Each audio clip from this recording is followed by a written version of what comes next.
Hello, my name is Ash, a counselor in training. This is my Relatable study podcast for individuals who need help studying for their NCE, CPCE, and other related counseling exams. I'm going to go through many questions from multiple resources and make the answers relatable to both you and me. So get your listening ears on and let's get studying. As with many other systems, families aim to remain stable and reach equilibrium. This is known as A. Egalitarianism, B. Homeostasis, C. Equivalency, D. Predictive stability. The answer is B. This is known as homeostasis, and the purpose of homeostasis is to maintain the internal environment without being overcome by external stimuli that may disrupt the balance. Families want to remain stable and reach that equilibrium to maintain that balance without being overwhelmed and overcome by any external stimuli that will disrupt it. A counselor who repeats what a client has stated in the counselor's own words is using A. Contracting, B. Confrontation, C. Paraphrasing, D. Parroting. The answer is C. The counselor is paraphrasing what the client has stated using their own words. For example, a client may give a long list or a paragraph of what they are experiencing and going through, and the counselor will shorten it down to make a small summary and paraphrase what they have said in a very short list and making sure that the client feels heard. Another example is what I did with the response of the question and the answers. Popular techniques of what approach are examinations of the client's memories, spitting in the client's soup, and catching oneself. A. Alteration, B. Psychoanalysis, C. Rational emotive therapy, D. Reality therapy.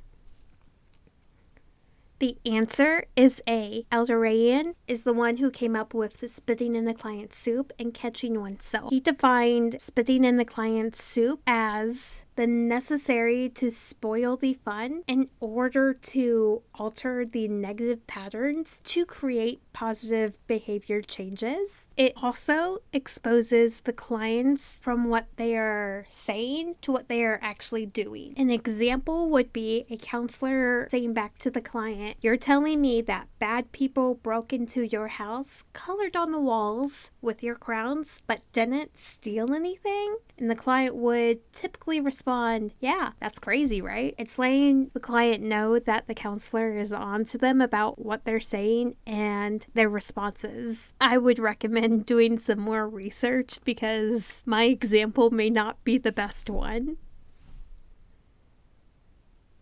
Most experts would agree that blank is the most threatening for clients as well as counselors. A. Paraphrasing by the counselor, B. Open-ended questions, C. Role rehearsal, D. Silence.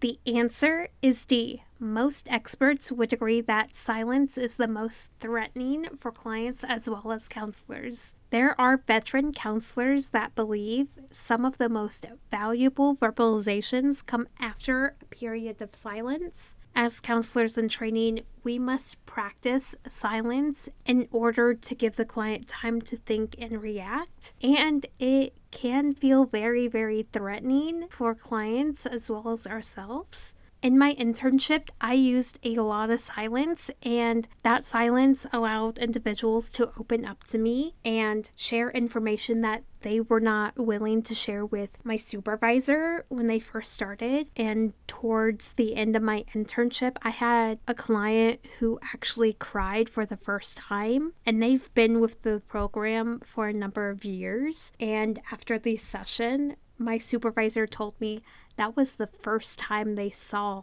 this client cry. It is baffling that it took them this long, but I understand because silence is very, very effective. And I was glad that I was able to make silence work with that particular client.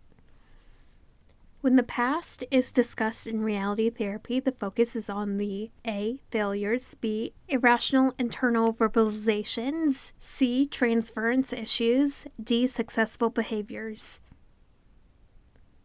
The answer is D. When the past is discussed in reality therapy, the focus is on successful behaviors. Reality counselors do not focus on the failures, irrational internal verbalizations, or transference issues. They focus on the successful behaviors that the client has done within the past so that they can bring those behaviors to the here and now. For example, a client may bring up, I did this really well in the past and I like doing it. The counselor may bring that back. You did this really well and it seems like it was successful. How about we apply it to the here and now? That would be an example of how the focus is on these successful behaviors and brought forward to the here and now.